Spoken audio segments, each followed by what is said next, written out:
युद्ध विराम और समस्या के समाधान के लिए बातचीत और कूटनीति का रास्ता अपनाने की अपील की।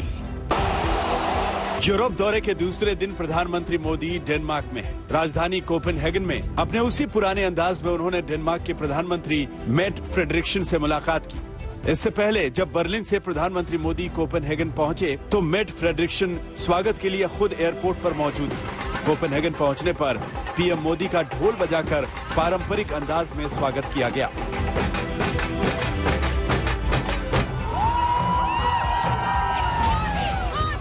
वही देश है जो आप जिसे छोड़ करके आए थे यहाँ, देश वही है।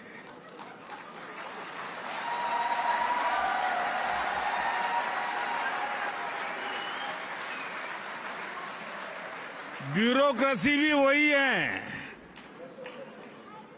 दफ्तर भी वही है, टेबल भी वही है, कलम भी वही है, फाइल भी वही है।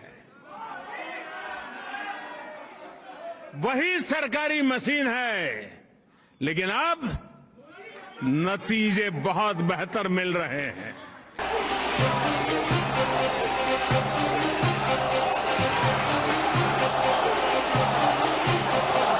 बर्लिन पर पीएम मोदी का जादू सिर चढ़कर बोला। लोग उनकी एक झलक पाने के लिए बेताब दिखे। प्रधानमंत्री मोदी ने उन्हें निराश नहीं किया। सेल्फी खिंचवाई, हाथ मिलाए, जोश बढ़ाया, ढोल बजाया और हिंदुस्तान की बातें की। साथ ही बिना नाम लिए कांग्रेस की सरकारों को कटघरे में खड़ा करने से भी वो नहीं चूके। आज का आकांक्षी भारत, एस्पिरेशनल इंडिया, आज का युवा भारत देश का तेज विकास चाहता है। भारत के लोगों ने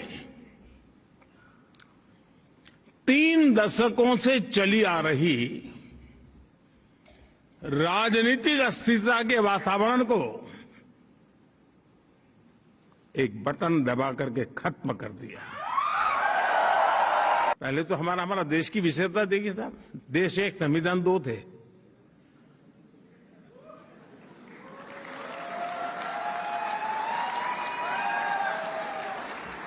क्यों इतनी देर लगी? पुराने जमाने में कहते थे ट्यूबलाइट।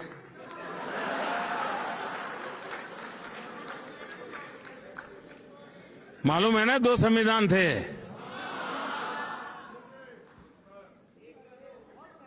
सात दशक हो गए दोस्तों, 7 दशक हो गए एक देश एक संविधान लागू करते करते। अब लागू हुआ दोस्तों। बर्लिन में हिंदुस्तानियों को संबोधित करते हुए पीएम मोदी ने कांग्रेस का नाम तो नहीं लिया, लेकिन इशारा ऐसा कि कांग्रेस का नाम छिपा भी नहीं रह सका। सरकारी मदद हो, स्कॉलरशिप हो, किसान को फसल की कीमत हो, सब कुछ अब डायरेक्ट बैंक अकाउंट में ट्रांसफर होते हैं। अब किसी प्रधानमंत्री को ये कहना नहीं पड़ेगा कि मैं दिल्ली से 1 रुपया भेजता हूं और 15 पैसा पहुंचते हैं।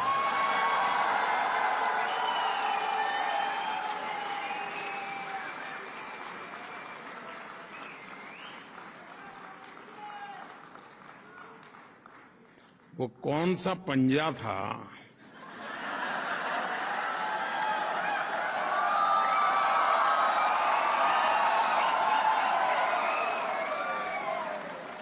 जो 85 पैसा घिस लेता था? बर्लिन से पीएम मोदी का हमला कांग्रेस को नागवार गुजरा। पार्टी के नेता कह रहे हैं कि अपनी कमियां छिपाने के लिए दूसरों को बदनाम करना देश हित में नहीं है। अपनी कमियां छुपाने के लिए दूसरों को बदनाम करना ये देश के हित में नहीं है। ये वहाँ के जो डायस्पोरा हमारे सिटीजन्स हैं, यहाँ से जो गए हुए लोग हैं, उनके सामने ये बात ऐसी बोल के वो फिर भी अपने वोट कैसा हासिल करना है, यही तैयारी उनकी है। देश आज अपने आप को बहुत अच्छा महसूस कर रहा है, देश का गौरव बढ़ रहा है और देश विश्व के अंदर, संसार के अंदर मोदी जी के नेतृत्व में जो बढ़ रहा है, इससे बुखलाहट उनकी दिखती है। अपना वोट बैंक बचा कर रखना है, ऐसी बयानबाजी करना उनका वाजिब भी बनता है। सियासत शायद इसी को कहते हैं। पीएम मोदी को पता है कि विदेश में रह रहे हिंदुस्तान के लोग क्या सुनना चाहते हैं। उन्हें पता है कि विदेश में बसे भारतीयों को पिछली सरकारों से कितनी नाराजगी थी। शायद यही वजह है कि वो हिंदुस्तान की विकास गाथा तो बताते हैं, लेकिन साथ ही विरोधियों को घेरने से भी नहीं चूकते। कोपेनहेगन से अंजना ओम कश्यप के साथ आज तक ब्यूरो।